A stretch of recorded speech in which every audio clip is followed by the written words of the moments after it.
Understanding androgenetic alopecia requires a deep dive into the molecular mechanisms at play. A significant factor in male pattern baldness is dihydrotestosterone, or DHT, an androgen that has a potent affinity for the androgen receptor. A significant culprit behind male pattern baldness is dihydrotestosterone, DHT, like I mentioned before, an androgen that strongly binds to the androgen receptor. DHT is the most potent natural androgen. When DHT binds to these receptors in hair follicles, it can induce follicular miniaturization, leading to hair thinning and eventual loss. The process is as follows. Testosterone, the primary male sex hormone circulating in the bloodstream, is converted into DHT by the enzyme 5-alpha reductase. Now, there are 3 versions of this 5-alpha reductase enzyme, but bottom line is, this enzyme is responsible for converting any sort of free testosterone that's in the body into DHT. Hair follicles have androgen receptors in their cells. DHT has a higher affinity for these receptors than testosterone does. When DHT binds to these receptors, it forms a DHT receptor complex. Once the DHT is bound to the androgen receptor, this complex moves into the cell nucleus. Inside of the cell nucleus, the DHT receptor complex interacts with DNA and influences the transcription of specific genes. In the context of androgenetic alopecia, this leads to changes in the proteins produced by the hair follicles. The genetic changes brought by the DHT receptor complex interaction with DNA can shorten the anagen or growth phase of the hair follicle and lengthen the telogen resting phase instead.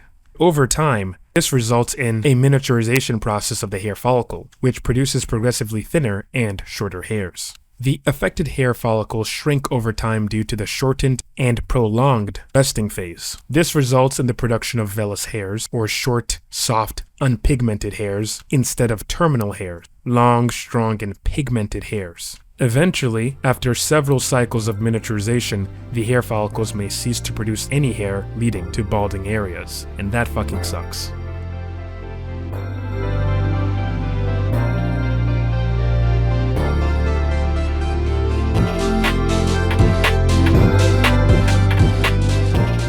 In recent scientific evaluations, topical anti-androgens have emerged as promising candidates for the treatment of androgenetic alopecia. Their mechanisms? To compete with DHT in binding to the androgen receptor, thereby mitigating its detrimental effects on hair follicles. Using topical anti-androgens for the treatment of androgenetic alopecia largely depends on a few factors. First, we want to make sure that the topical anti-androgen agent that we use doesn't go systemic, because a anti-androgen that blocks all androgens, not like 5-alpha reductase or DHT, but blocks all androgens including testosterone, that's not a good idea for it to go systemic. So we want to make sure that it doesn't go systemic, and if it does go systemic, it has minimal anti-androgenetic effects. Next, we have to take into account the anti-androgen agent's binding affinity to the androgen receptor. After that, another consideration is the half-life of the anti-androgen agent. Binding affinity here means how strong or easily the anti-androgen attaches to an androgen receptor. Think of it as how likely a hormone is to stick to its matching receptor. In this case, the matching receptor would be the androgen receptor matching the anti-androgen, or any other androgens like testosterone, DHT, androstenediol, and much more. Whereas the term half-life in a pharmacological context refers to the time it takes for the concentration of a substance in the body to reduce by half. In simpler terms, it's a measure of how long a drug or substance stays in the body before its amount decreases to half of its initial dosage. Now, on the topic of half-life, I want to go into it a bit more. Half-life calculation is crucial because it helps determine how frequently a drug should be administered to maintain its therapeutic effect. For example, let's take a painkiller like Tylenol Extra Strength for adults. It has a half-life of 6 hours. A patient may need to take it every 6 hours to ensure continuous pain relief. Overestimating or underestimating the half-life of a particular drug or substance could lead to ineffective treatment or even, in some cases, side effects. So, bringing this back to the context of the topical anti-androgen treatment, If there is a topical anti-androgen that's applied to the scalp, let's say for example RU58841, and let's say hypothetically that it had a half-life of 14 hours, that would mean once attached to the receptor, RU58841 in this particular example would be actively blocking the androgen receptor and thus preventing DHT from damaging the hair follicle for up to 14 hours. But again, I'm not saying that RU58841 has a half-life of 14 hours. I'm just using that as an example just so you guys can get an understanding of what half-life is, because some people watching may not have that sort of understanding. So I hope that helped.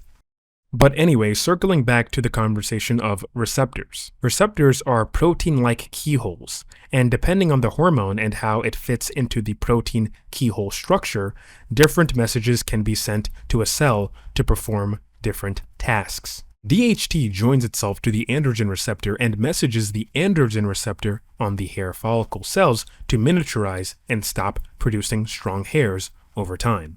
DHT has a significantly higher binding affinity for the androgen receptor compared to testosterone. In fact, DHT has been estimated to bind to the androgen receptor with about 2 to 3 times greater affinity than that of testosterone. This means that on a molecular level, DHT is more effective at activating the androgen receptor than testosterone is. The difference in binding affinity is one of the reasons why DHT is a more potent androgen in certain tissues of the body. For instance, the effects of DHT in the prostate and the scalp hair follicles are more pronounced than that of testosterone, which can lead to conditions such as benign prostatic hyperplasia and male pattern baldness in individuals with genetic predispositions. So like I said before, DHT has a binding affinity for the androgen receptor that is approximately 2 to 3 times stronger than that of testosterone. Considering the 2 times factor, if DHT is 2 times more potent than testosterone, it means that testosterone's binding affinity is half or 50% of DHT's. So when compared to DHT,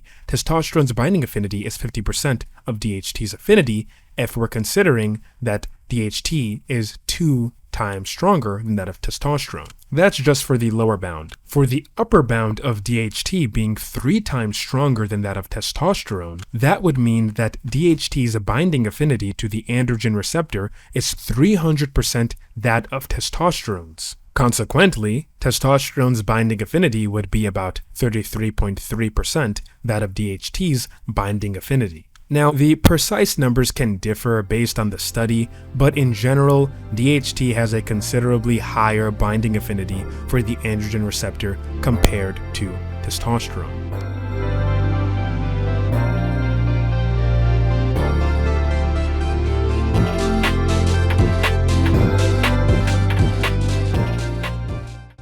In a paper titled, quote, "Pharmacokinetics and Pharmacodynamics of Non-Steroidal Androgen Receptor Ligands," unquote, various non-steroidal androgen receptor ligands such as bicalutamide, flutamide, and nilutamide are discussed. These compounds, particularly the toluidines like bicalutamide, serve as prime examples of non-steroidal anti-androgens. These compounds are specific to the AR or the androgen receptor without significant cross-reaction to other steroid receptors. Moreover, they exhibit long in vivo half-lives, with some lasting up to 6 days in humans. The extended action underscores the importance of half-life in determining the efficacy and convenience of topical treatments. Now, I'm not saying we're going to be using bicalutamide topically, although there are people that do use bicalutamide topically.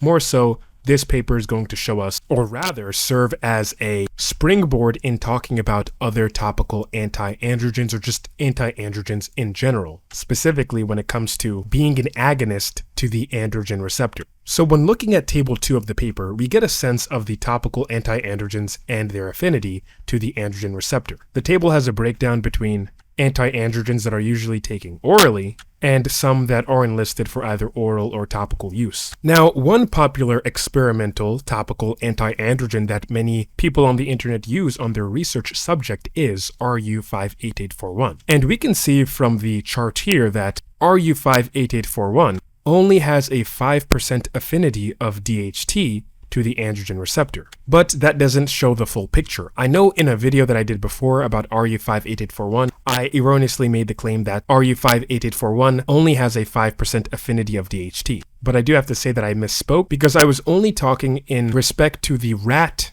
androgen receptors. So it's only 5% affinity for rat androgen receptors. That is just a correction that I had to make.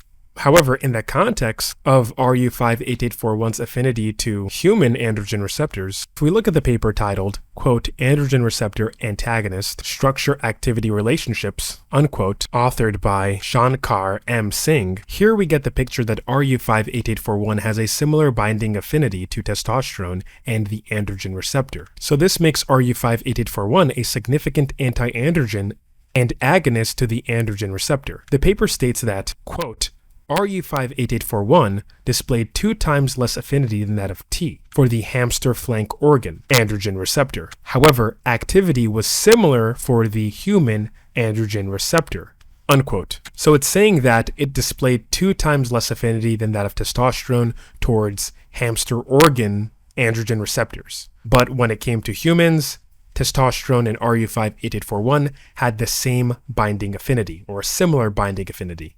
And this case seems to be true when examining RU58841's activity in stump-tailed macaques. What I find interesting about these stump-tailed macaques is that they're one of the few animals that experience androgenetic alopecia, or male pattern baldness. But I guess in this case it would be simian pattern baldness or macaque pattern baldness. I don't know. Nevertheless, they do have a sensitivity, or their species have members within it that have a sensitivity to DHT. And because they're also primates, there is reason to believe that their androgen receptors would be slightly similar, or a bit more similar to us than that of other animals like mice. So that could be the case for why, when it comes to RU58841, just like with human androgen receptors in stump-tailed macaques, both testosterone and RU58841 have a similar affinity for the androgen receptors of stump-tailed macaques. In the paper titled, quote, Evaluation of RU58841 as an anti-androgen in prostate PC3 cells and a topical anti-alopecia agent in the bald scalp of stump-tailed macaques, unquote, we have stated that RU58841 binds to the androgen receptor with an equivalent affinity to testosterone at 1.1 nanomolar, which the paper directly states, quote, the potency of RU58841 in this transient transfection study was not as high as expected, given its binding affinity for the androgen receptor at 1.1 nanomolar. In the case of Clascoterone, or CB0301, here we have another topical anti-androgen, but it was approved by the FDA to treat acne, and it may very well soon be approved to treat androgenetic alopecia. And its mechanism works similar to that of RU58841. It's meant to saturate the skin and scalp and bind to the androgen receptors, preventing DHT from inducing its acne properties by overexciting sebaceous glands to produce more sebum, and also blocking the androgen receptor in hair follicles so DHT cannot send messages to the hair follicle cells to miniaturize. It should be noted that in the paper titled, quote, Bortexolone 17-alpha-propionate, or Clascoterone, is a novel androgen receptor antagonist that inhibits production of lipids and inflammatory cytokines from symbiocytes in vitro, unquote. We learned that Clascoterone binds to the androgen receptor with an affinity that is 100-fold lower than that of DHT. Now, DHT binds to the androgen receptor with approximately 2 to 3 times higher affinity than that of testosterone. For simplicity's sake, let's use the factor of 2.5 as a midpoint. If Clascoterone binds with an affinity that is 100-fold lower than that of DHT, then its binding affinity is 1/100th of DHT's affinity. Now, to compare this to testosterone, considering DHT's affinity is, we'll say for this sake, the midpoint, 2.5 times that of testosterone, Clascoterone's affinity would be 1/40th, or 2.5% the affinity of testosterone.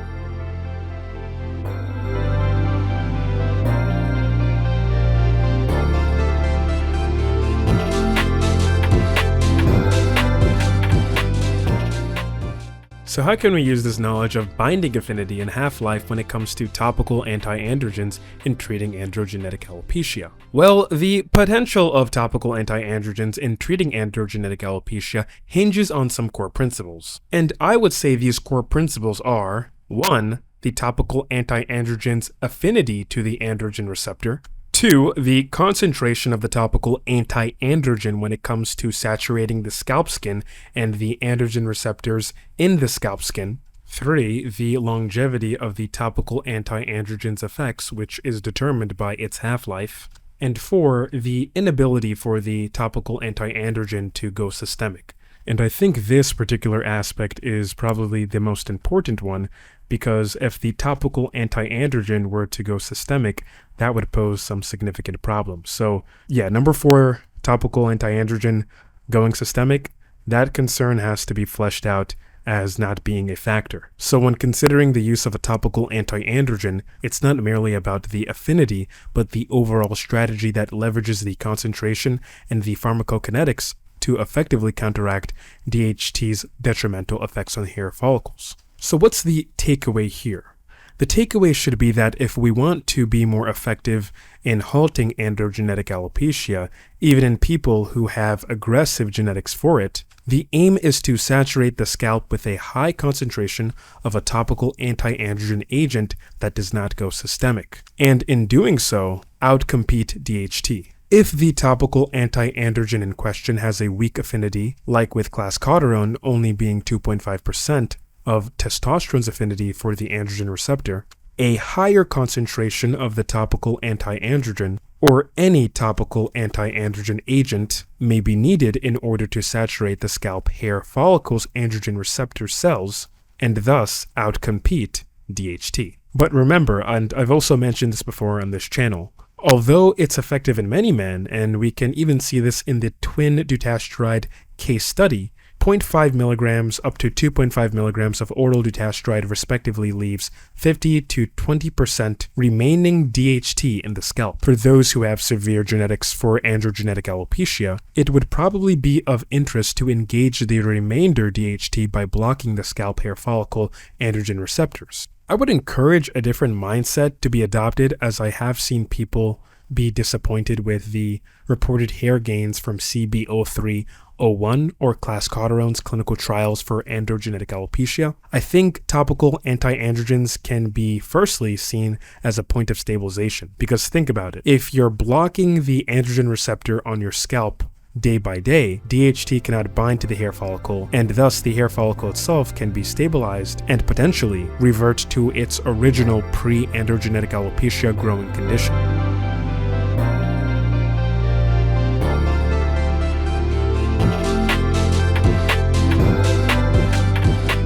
Now, there are many narratives concerning reflex-hyperandrogenicity. To keep it short, it's the idea that because the human body attempts to achieve homeostasis, it will attempt to upregulate the production of DHT through backdoor channels, or the upregulation of androgen receptors. Now, I've heard many narratives. For instance, some people state that reflex-hyperandrogenicity occurs when there is less serum and scalp DHT due to the use of drugs like finasteride and dutasteride. The accusation here is because finasteride and dutasteride decrease 5-alpha reductase in the serum and the scalp, and thus backdoor pathways are triggered, causing for more DHT to be produced. However, these backdoor pathways rely the presence of 5-alpha reductase, which kind of makes things a bit more confusing concerning this whole hyperandrogenicity effect. Here's my reasoning. For hyperandrogenicity, the 5-alpha reductase enzyme is crucial for backdoor pathways. This is for the case of 5-alpha reductase inhibitors like finasteride and dutasteride being the cause of such reflex hyperandrogenicity.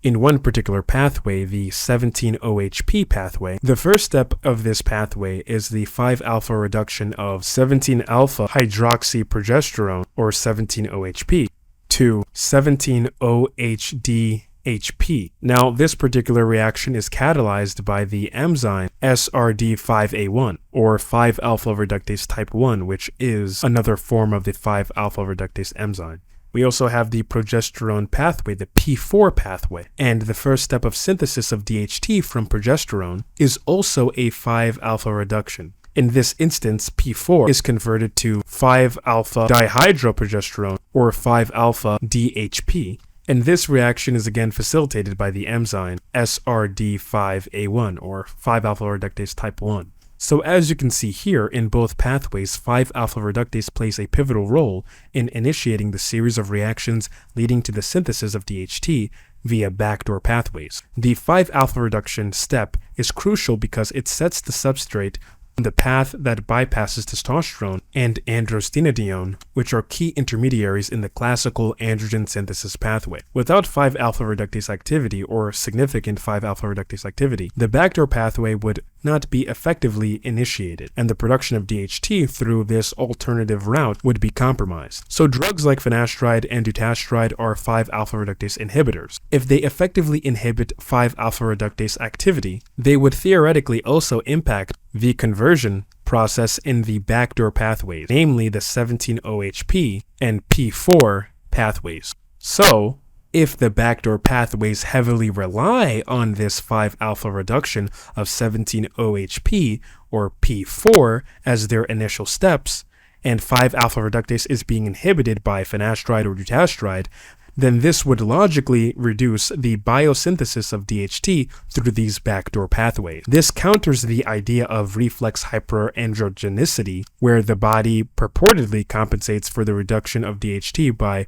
upregulating other androgenic pathways. Now, there are some people that might say, well, I did my blood work, and I also did my blood work on finasteride, and then I also did my blood work on finasteride about a year later, and on my second time of doing my blood work of finasteride, my DHT was low, but all of a sudden, on the third time of me doing my blood work while on finasteride, my DHT is higher. And I think we have to remember that your DHT will fall, your serum DHT will fall within a range. And there are other idiosyncrasies, specifically how well your liver can metabolize the finasteride and just other genetic components. But this doesn't necessarily imply that you're going into reflex-hyperandrogenicity mode, where your body is just like, shit, we have to go crazy and produce even more DHT.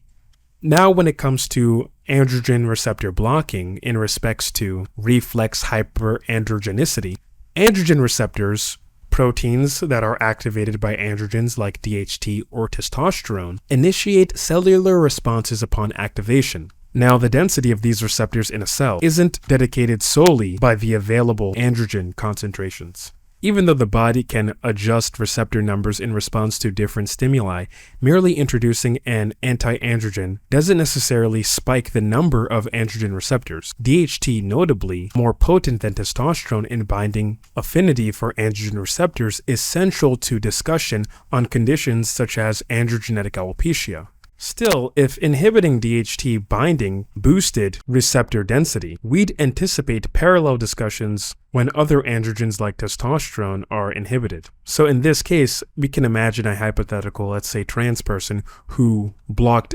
DHT, testosterone, androgens. Would it be the case that they would also undergo reflex-hyperandrogenicity? And I guess somebody could make the argument that the estrogenic hormones that they'd be taking would sort of make up for a theoretical reflex-hyperandrogenicity event, but I think we're kind of just throwing too many things into the scenario at this point to try to legitimize reflex-hyperandrogenicity. While the belief that blocking DHT's binding increases androgen receptor density is not widely accepted for testosterone or other androgens, it's well established that DHT does play a pivotal role in hair follicle miniaturization, a characteristic of androgenetic alopecia. Ideally, inhibiting DHT from binding to its receptor could halt or even reverse this hair loss. By introducing a substance with an affinity to testosterone or even lesser than of that of testosterone, the receptor gets occupied, preventing DHT from triggering the genetic mechanism responsible for hair loss. But I'm a bit confused here myself because we seem to be jumping back and forth between, if you block the receptor, there'll be more receptors coming about, which boosts the reflex hyperandrogenicity. Or if you inhibit 5-alpha reductase enzymes, then that'll cause hyper-reflexandrogenicity because the body is trying to create more 5-alpha reductase. So I guess what I'm trying to think here is, what would drive the body to produce more receptors? Is it the absence of receptor binding or excessive binding of those receptors? Because if we say that those receptors are excessively being bound to by topical anti-androgens such as RU58841, and it is the binding of those topical anti-androgens that is causing for there to be an increase in the amount of androgen receptors that exist, then why wouldn't this happen with just testosterone?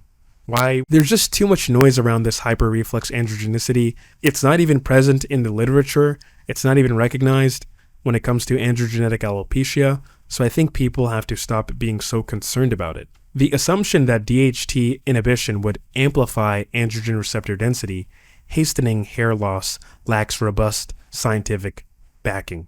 Were DHT inhibition to markedly increase androgen receptor density, it would negate the advantages of lower DHT. And this is an outcome that's not reported by most DHT blocker users and the studies themselves. So now that confusing part got out of the way, and really the last section on reflex-hyperandrogenicity was just me thinking out loud and me trying to make sense of whatever literature is available and just ignoring the noise around it from online communities, I'm just going to say my thoughts here. So for the intricate challenge posed by androgenetic alopecia, this multifaceted strategy is essential. I believe that a synergistic approach that melds various treatments can not only stop but reverse androgenetic alopecia-caused hair loss.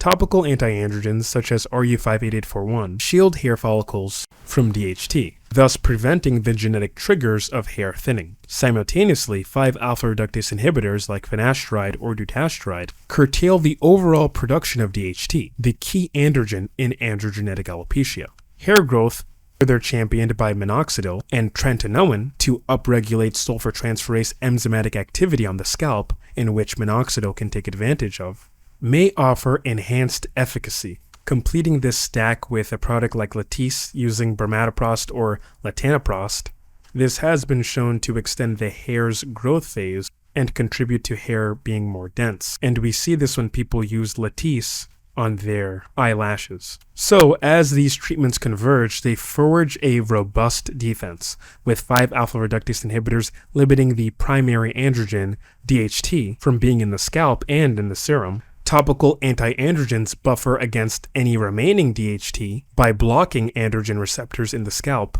while Minoxidil's hair growth promoting properties are further amplified by tretinoin. Meanwhile, prostaglandin analogs bolster overall hair density by elongating the anagen phase, similar to Minoxidil. And these topical prostaglandins can either be latanoprost or bromatoprost. In this sort of blend of treatments, in this sort of androgenetic alopecia stack, each treatment reinforces the other, filling in potential gaps and theoretically amplifying strengths. And in my view, I think I already did a video on this before. It was in my, I think it's called the Hyper-Minoxidil Responder Stack. I'll put it in the description below. But in my view, this integrated stack holds great promise in battling androgenetic alopecia. Well, that's pretty much it for this video. I know it's pretty long. It might be my longest video, I think. But yeah, I wanted to make this video because in the future, when I just say things in passing, I can just reference the various videos that I've already made with the research in the description of that particular video. But hopefully this does offer some sort of insights into topical anti-androgens as a potential treatment. Now, again, the only FDA-approved